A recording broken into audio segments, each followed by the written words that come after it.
So বন্ধুরা আমরা দেখবো যে অরিজিনাল মধু কিভাবে পরীক্ষা করা হয়। চলো ভিডিওটা ফুল দেখি। টাকার উপরে মধু রাইখা মধুটা জাল করবে, আর এটা যদি মধুটা অরিজিনাল হয় তো তবে জাল হবে। তো চলো দেখি কিভাবে টাকাটা জাল করে মধুর উপরে রাইখা।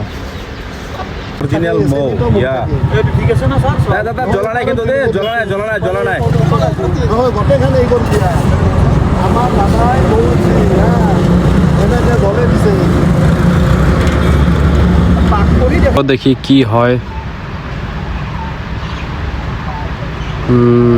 আরে বাপ রে, ফাইনালি গাইস দেখো জ্বলা নাই জলদি এনকে মুছক